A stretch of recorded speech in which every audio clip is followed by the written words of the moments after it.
Olá a todos, eu me chamo João Lucas. Bom, na apresentação de hoje nós vamos mergulhar na abordagem matemática dos sistemas elétricos. Nosso objetivo é entender hoje como a gente pode traduzir o comportamento de circuitos em equações. No final, nós vamos usar a ferramenta MATLAB Simulink para aplicar e visualizar esses conceitos na prática. Bom, teremos algumas leis fundamentais. Vamos revisar essas leis. A primeira que nós vamos revisar é a lei de Ness, ou a primeira lei de Kirchhoff, que se baseia na conservação de carga. A corrente elétrica I de T é definida como taxa de variação da carga elétrica, Q de T no tempo. A lei dos nós estabelece que, em qualquer ponto de um circuito, o somatório de todas as correntes que entram e saem é sempre igual a zero. Essencialmente, a carga não se acumula em um nó. Toda corrente que entra deve sair, como é ilustrado no diagrama. A lei das malhas. A segunda lei fundamental é a lei das malhas, que é aplicada a qualquer caminho fechado em um circuito. Essa lei é a consequência direta do princípio de conservação de energia, do princípio de conservação de energia. A fórmula nos diz que a soma algébrica de todas as diferenças de potencial ou tensões ao longo de uma malha é sempre zero. Em outras palavras, a energia total fornecida por fontes em uma malha é igual à energia total consumida ou armazenada pelos outros componentes. Bom, um resistor. Vamos falar sobre os componentes, começando pelo resistor.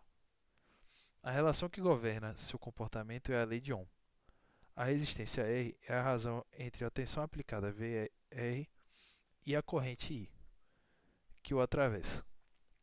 Isso nos mostra que a tensão em um resistor é diretamente proporcional à corrente que flui por ele. O próximo é o capacitor ideal. Sua propriedade principal é a capacitância C, que mede sua capacidade de armazenar carga Q para uma determinada tensão Vc. Para a modelagem dinâmica, a relação crucial é que a corrente em um capacitor é proporcional à taxa de variação de tensão. Ou seja, um capacitor só permite a passagem de corrente quando a tensão sobre ele está mudando. Se a tensão for constante, a corrente é igual a zero. Finalmente, temos o indutor ideal. A equação fundamental do indutor mostra que uma tensão VL é induzida em seus terminais quando a corrente que o atravessa varia no tempo. Essa tensão é proporcional à taxa de variação da corrente. Portanto, só existe tensão em indutor se a corrente estiver mudando. Se a corrente for constante, a tensão é igual a zero. Se comporta como um curto-circuito. Vamos para o nosso circuito. Com essas leis e componentes definidos, vamos modelar o nosso circuito RC. Ele consiste de uma fonte de tensão ideal, um resistor e um capacitor em série. Assumimos que todos os componentes são ideais para simplificar a análise. O primeiro passo é aplicar a lei de malhas. Ela nos diz que a tensão da fonte E é igual à soma das quedas de tensão no resistor VR e no capacitor VC, o que nos dá a equação inicial VR mais VC é igual a E.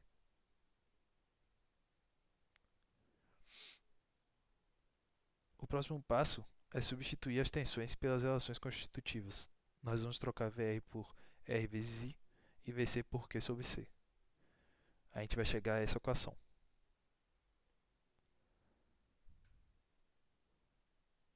Agora o passo-chave.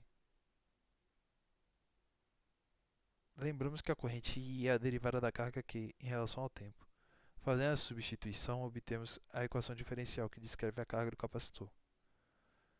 Para colocá-la na forma padrão, nós vamos dividir aqui todos os termos por R, chegando à nossa equação final.